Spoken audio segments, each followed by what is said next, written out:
तो अस्सलाम वालेकुम डॉक्टर साहब, क्या हाल चाल है आपके? वालेकुम अस्सलाम, अल्हम्दुलिल्लाह ठीक ठाक। आप ठीक हैं? काश जी अल्लाह का शुक्र, अल्लाह का शुक्र। अच्छा डॉक्टर साहब, मैंने अपने व्यूवर्स से वादा किया हुआ था कि मैं आपके पास एक स्पेशलाइज्ड डॉक्टर लेके आऊंगा। जो हमारे जो ब्रीडर है उनके बीच में मिथ फैली हुई है कि जी पार्गो इस तरह होता है, इस तरह होता है, इस तरह होता है।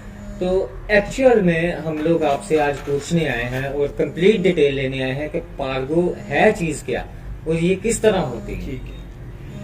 फर्स्ट ऑफ ऑल काश भाई, थैंक यू सो मच आपका आने का, टाइम निकालने का। जी बहुत शुक्रिया, बहुत और शुक्रिया। हमारा जो एक तो काम है ट्रीटमेंट करना, चीज़ों को जो है ना वो उनके सर्जरीज करना, पेशेंट सारा कुछ करना, लेकिन जी, जी। जो हमारा बड़ा काम है वो है अवेयर करना। जी बिल्कुल। अगर बिल्कुल। अवेयरनेस हो क्लाइंट्स के पास, पेट्स के ओनर्स के पास, तो मोस्टली टाइम्स ऐसा होता है कि वो डिजीज की तरफ जाती ही नहीं है चीज़। जी ठीक है तो पार्गो जो है वो बेसिकली, फर्स्ट ऑफ ऑल ये पार्गो वायरस मोस्टली लोग इसे कहते हैं जी बिल्कुल, लोगों के, बिल्कुल। तो ये पार्गो वायरस होता है। जी पार्गो वायरल इन्फेक्शन है और बहुत ज्यादा ये कंटेजियस होता है, फैलता बहुत ज्यादा है ये जी जानवरों से। एक जानवर से, यानी अगर आपके पास घर में 4 से 5 पपीज हों, तो अगर एक को हो गया, आप उसको सेपरेट नहीं करते, तो बहुत सारे चांसेस यही हैं कि ये दूसरों के अंदर भी शिफ्ट हो जाएगा। मतलब हम आसान लफ्जों में अपने अगर व्यूवर्स को बताएं तो ये कह सकते हैं कि एक तरह का कोरोना वायरस है जो इंसानों को इंसानों से लग रहा था, ये जी, जानवरों को बिल्कुल। जानवरों से लग रहा है। इसकी जो कंटेजियसनेस है बिल्कुल उतनी ही है, जिस तरह से कोरोना वायरस फैलता है उससे ज्यादा तेजी से ये जानवरों में आपस में फैलता है। सही हो गया। वायरल इन्फेक्शन है ये, दही खिलाने से या रोटियां खिलाने से, इस चीज से नहीं होता। वो चीज बिल्कुल अलहदा होती है। वायरल इन्फेक्शन एक वायरस, एक जरासीम से होता है जिसका कैनाइन पार्वो वायरस, सीपीवी इसको कहा जाता है, उससे ये होता है। जी ठीक हो गया। अच्छा मेरे पास कुछ क्वेश्चंस हैं, मैं आपको पढ़ के सुना देता हूँ कि कुछ लोगों का कहना है कि ये दूध की वजह से होता है क्योंकि दूध में लैक्टोज ज्यादा होते हैं, इसलिए इससे जो है ना पार्गो होने के चांसेस बढ़ जाते हैं। ऐसा व्यूवर्स कुछ भी नहीं है। दूध के अंदर लैक्टोज होता है, लैक्टोज की वजह से मोस्ट ऑफ दी डॉग्स के अंदर, पपीज के अंदर लैक्टोज इंटॉलरेंस की वजह से डायरिया लग सकता है, लेकिन पार्वो नहीं होता। पार्वो प्योरली एक वायरल डिजीज है जो कि वायरस की वजह से होती है, दूध देने की वजह से नहीं होती। अच्छा डॉक्टर साहब, दूसरा सवाल ये है कि हमारे एक भाई हैं जिन्होंने सवाल किया है कि ये पार्वो वायरस जो है ये किस एज में आता है? पार्वो वायरस जो है, सबसे पहले ये जानना जरूरी है कि मोस्टली ये पपीज के अंदर होता है और अनवैक्सीनेटेड पपीज सबसे ज्यादा प्रोन होते हैं जिनको हिफाजती टीका नहीं लगा होता पार्वो वायरस के अगेंस्ट। ठीक है। सबसे ज़्यादा जो चांसेस होते हैं होने के वायरल इन्फेक्शन वो होते हैं 45 दिन से लेके 6 माह तक के पपीज़ के अंदर। ठीक हो गया। 45 यानी 1.5 माह से लेके 6 माह तक के पपीज़ के अंदर सबसे ज़्यादा चांसेस होते हैं। 90% कह सकते हैं। 90%। इसके अलावा अगर पपीज से बड़ा है या अडल्ट डॉग है, उसमें भी इम्यूनिटी नहीं है, वैक्सीन अगर उसे नहीं लगी हुई, तो अगर वो वायरस को इंजेस्ट करेगा, उसका जरासीम उसके जिस्म के अंदर जाएगा, तो उसको भी उतने ही चांसेस हैं इन्फेक्शन होने के जितने पपीज को होते हैं। अच्छा, इसमें कितनी वैक्सीन जरूरी है? बेसिक्स जो हैं वैक्सीन की। वैक्सीन जो हिफाजती इंजेक्शन है, आमतौर पे 45 दिन के ऊपर पहला इंजेक्शन लगाया जाता है। उसके अंदर पार्वो का इंजेक्शन होता है और डिस्टेम्पर का होता है। 45 से 50 दिन के ऊपर पहला हिफाजती टीका लगाया जाता है। उसके बाद 21 से 30 दिन के अंदर एक बूस्टर शॉट लगवाना लाजमी होता है इम्यूनिटी को अटेन करने के लिए। ठीक हो गया। बट इसके अंदर मैं एक और चीज़ ऐड कर दूं कि 99% केसेस के अंदर तो इम्यूनिटी आ जाती है, बट 100% ऐसा नहीं होता कि हिफाजती टीका लगने के बाद भी उसमें कुव्वत मुदाफ़ियत पैदा हो। 1 से 2% चांसेस ऐसे रहते हैं कि दोनों वैक्सीन लग गई हैं, उसके बावजूद भी पार्वो हो जाए। जी, मतलब वैक्सीन लगवा के भी आप सेव नहीं हो जब तक आपका पपी 6 मंथ क्रॉस नहीं करता। नहीं, 6 मंथ्स का इसमें कोई रिलेशन नहीं है, यानी वैक्सीन से आप 90-95% तक जो है ना सिक्योर हो गए हो, लेकिन 100% ये कहना कि इसको वैक्सीन लग गई है तो इसको कभी पार्वो वायरस नहीं हो सकता, तो ऐसा मुमकिन नहीं है।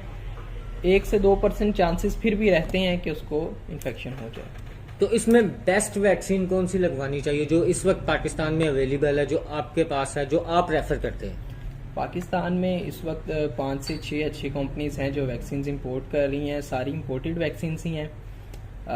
अच्छी तो डिफरेंट हैं सारी, मैं सबके नाम बता देता हूँ जो कि हम यूज़ करते हैं आमतौर पे, अच्छे प्रैक्टिशनर्स लाहौर जी। में पाकिस्तान में यूज़ कर रहे हैं। उसमें यूरिकेन है, मेरियल की इंपोर्ट है, बायोकेन, DHPPI LR है, जी और इसके अलावा नोवीवैक DHPPI है, और गाजी ब्रदर की है कैनवेक DHPPI R।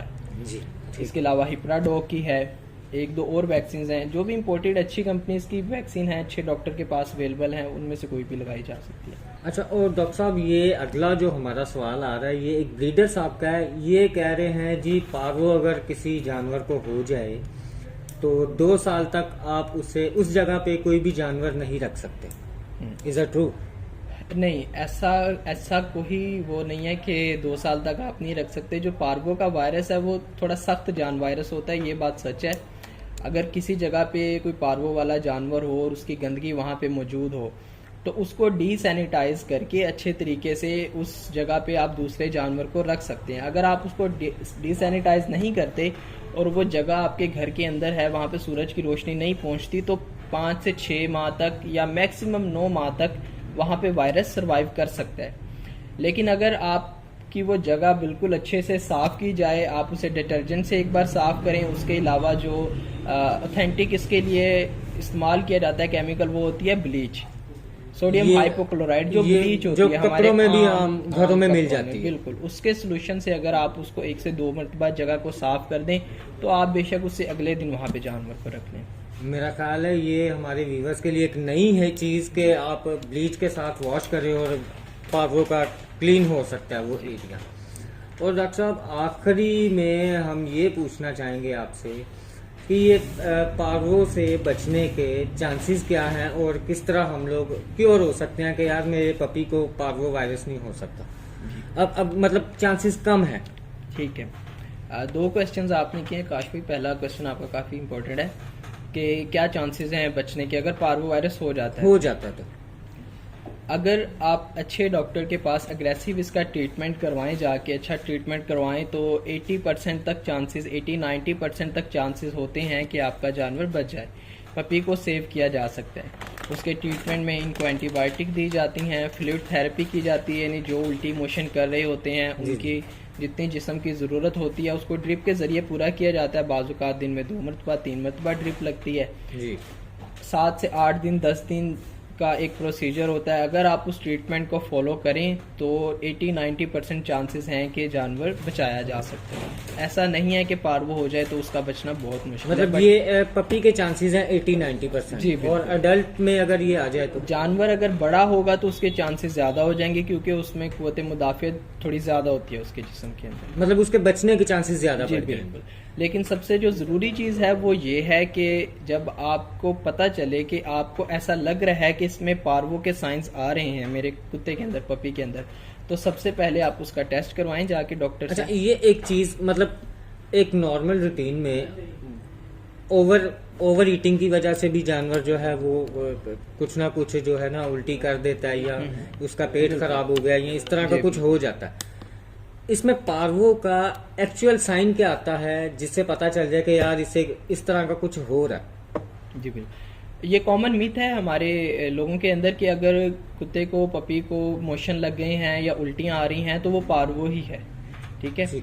उल्टियाँ, मोशन जो है वो काफ़ी वजहों से हो सकती हैं, काफ़ी वजूहात उसकी होती हैं। अगर जानवर को आप खाना सही नहीं दे रहे, अगर वो लैक्टोज इंटॉलरेंट है, दूध दे रहे हैं, रोटी दे रहे हैं, खाना आपने बहुत कम एज पे आपने उसको माँ का दूध से छुटा के आपने दूसरा ड्राई फूड देना स्टार्ट कर दिया है, और बहुत सारी वजूहात हो सकते हैं जिससे जानवर उल्टी मोशन कर सकता है। तो ये जो है, अगर आप उल्टी मोशन का साइन देखते हैं अपने पपी के अंदर और वो अनवैक्सीनेटेड भी हो तो काफ़ी हद तक चांसेस हैं कि उसको पार्वो ही है, बट बहुत हद तक ये भी चांसेस हैं कि पार्वो नहीं है। तो ये जब आप चेकअप के लिए डॉक्टर के पास लेकर जाएंगे, वो उसका प्रॉपर एग्जामिनेशन करेगा, और अगर उसे लगेगा कि सस्पेक्टेड होगा कि ये पार्वो है तो उसकी कंफर्मेशन के लिए वो किट टेस्ट परफॉर्म करेगा।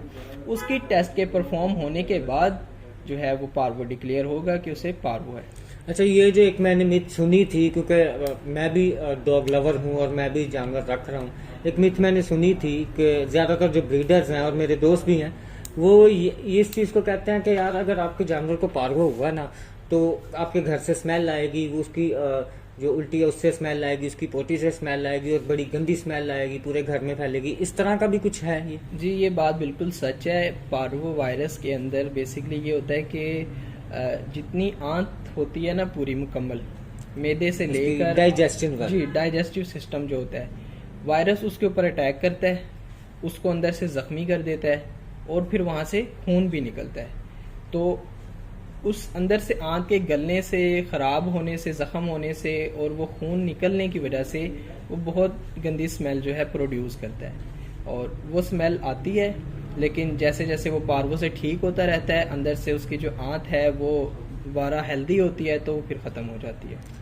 तो फ्रेंड्स, आप देख सकते हैं कि डॉक्टर आफ्ताब साहब ने हमें बहुत ही अच्छे तरीके से पार्वो डिजीज़ के बारे में बताया है और समझाया है किस तरह हम लोग इसे क्योर कर सकते हैं और अपने पपी को सेफ साइड कर सकते हैं। क्योंकि जो ये चीज़ वही समझ सकते हैं जो पेट पेरेंट है।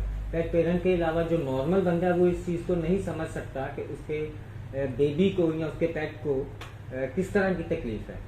ठीक है जी। और आखिर में मैं डॉक्टर साहब से एक सवाल करना चाहूँगा कि जो हमारे पाकिस्तानी मिथ है, फरिश्ते नहीं आते एक डॉग के रखने से, खाना नहीं मिलता हमें, मतलब जिन्होंने रखे हैं ब्रीडर उन्हें कहाँ से खाना मिल रहा है, इसके बारे में थोड़ा सा लोगों को कहना चाहूँगा कि वो क्या कहना चाहेंगे ऐसे लोगों को जो डॉग से नफरत करते हैं कि है तो ये भी अल्लाह का ही एक बनाई हुई क्रीचर या लिविंग बीइंग कह सकते हैं।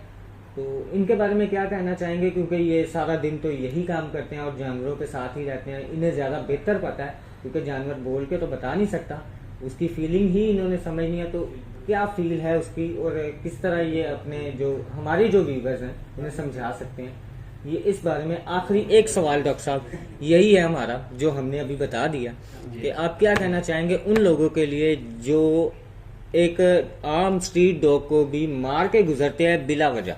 जी, जो जानवरों पे जहाँ तक बात है जुल्म करने की, उनको मारने का, तो इससे तो ज़्यादा हिमानियत की कोई बात नहीं है कि आप जानवर जो एक बेजुबान है, कुत्ता है, बिल्ली है, गधा है या कोई भी जानवर है, तो आप उनको हकारत की नज़र से देखें। अल्लाह ताला ने कोई भी चीज़ दुनिया में, कोई भी जानवर ऐसा नहीं बनाया जिसका कोई मकसद ना हो। इवन कि अगर इस्लाम के अंदर या यहाँ पे, क्योंकि हमारा मुस्लिम कंट्री है, ज़्यादा मुसलमान रहते हैं, तो हमारे यहाँ अगर पिग को भी अगर हराम तस्वर किया गया है तो वो उसकी हुर्मत खाने तक महदूद है, यानी उसको खाना हराम है। एज आ जानवर वो अल्लाह की एक मखलूक है, जैसे कि हम मखलूक हैं, उससे नफरत करना ऐसा कहीं पे भी नहीं कहा गया। दूसरी बात, ये काफ़ी सेंसिटिव टॉपिक है, मैं आलिम नहीं हूँ इस बारे में, इसलिए मैं ज़्यादा डिटेल में नहीं जाऊँगा। तो बात सिर्फ इतनी ही है कि किसी जानवर से आप हकारत नहीं कर सकते, नफरत नहीं कर सकते, इसी तरह रादर देन अगर आप उनसे मोहब्बत करते हैं। ऐसी हमें बहुत सारी रवायात मिल जाती हैं कि कुत्ते को, बिल्ली को, जानवरों को खाना देने पर, पानी पिलाने पर जो है ना, बहुत सारे लोगों को उनको जन्नत की वईद सुनाई गई है और उनके बारे में अच्छी रवायात मौजूद हैं। अच्छी रवायात जी, मारने का तस्वुर तो या उनसे नफरत करने का तस्वुर तो कहीं पर भी मौजूद नहीं है किसी भी इंसानी मुआशरे के अंदर। कुत्ते रखने का जहाँ पे ताल्लुक है, तो कुत्ते को अपने आप घर में हिफाजत के तौर पे रखना तो ये तो जायज़ भी है और इसकी तो वो बल्कि तायद की गई है। हाँ जी, बिल्कुल तायद की गई है कि रखना चाहिए। और सुधाए हुए कुत्ते को तो उन्होंने पुराने पाक में बताया भी गया कि आप रख सकते हैं। बिल्कुल, जो सुधाया हुआ कुत्ता होता है जिसको अगर आप शिकार के लिए इस्तेमाल करते हैं, तो वो जो कुत्ता जिस जानवर को वो पकड़ के लेके आता है मुंह से, अगर वो जानवर मर गया है तो आपको उसको ज़िबा करने की भी ज़रूरत नहीं है, यानी उसके मुंह का पकड़ा हुआ जानवर आप बगैर ज़िबा किए हुए भी खा सकते हो, वो हलाल होगा। अच्छा, ठीक है डॉक्टर साहब, ये मेरे लिए एक नई बात आपने बता दी है, शायद कुछ मेरे व्यूवर्स को नहीं पता होगी, लेकिन उनके लिए भी ये नई बात है कि इस तरह मतलब हो सकता है। हाँ जी, बिल्कुल। बाकी अगर आप इस्लामिक पॉइंट ऑफ व्यू से देखें तो इसमें यह है कि जो लोग घरों के अंदर कुत्ता रखते हैं और वो अपना प्रैक्टिस भी करते हैं, इस्लाम को नमाज वगैरह पढ़ते हैं, तो उसमें सिर्फ कुत्ते के जो लुआब है जी, उसमें जो है ना वो हिकमत की वजह से जो है ना उसको कहा गया कि वो अगर आप मतलब स्पिट हो गई उसकी, उसका थूक हो गया, उल्टी हो गई उसके वॉशरूम पोटी पेशाब जैसे हमारा भी वो जी, जी, वो बिल्कुल, तो बिल्कुल इसी तरह। चीज नापाक होती है। नापाक होती है। हाँ जी, वैसे कुत्ता एज अ नफ्स जो है वो हराम नहीं है, आप उसके जिस्म भी उसका पाक है। अगर वो आपके घर के अंदर रखा हुआ कुत्ता है उसके बाल भी पाक हैं।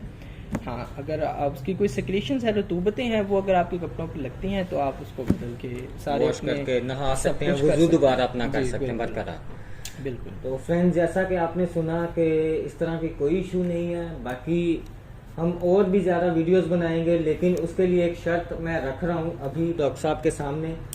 इस वीडियो पे कम से कम मुझे 1K जो है ना लाइक कर दें और 1K व्यू चाहिए। उसके बाद अगर आपने 1K ये टारगेट मेरा पूरा कर दिया, 1K तो बहुत कम तो बताए हैं। नहीं 1K तो अभी 1 स्टार्टिंग मिलियन के कम लिए से कम। बताया ना। अच्छा, ये मैं इन्हें चैलेंज दे रहा हूँ कि अगर ये ठीक 1K है, कर ठीक जाते हैं तो मैं डॉक्टर साहब की तरफ से, हालांकि उन्होंने नहीं कहा लेकिन मैं उनकी तरफ से कह रहा हूँ, हम लोग लाइव स्ट्रीम करेंगे और आपके सवालों का लाइव स्ट्रीम में जवाब देंगे, जो कि हमारी आधे घंटे 1 घंटे की होगी। ठीक है जी। तो इसी के साथ आपसे इजाजत चाहेंगे डॉक्टर साहब, इजाजत so much. चाहेंगे। और आपका बहुत बहुत शुक्रिया हमें देखने के लिए और हमें सुनने के लिए। अल्लाह हाफिज।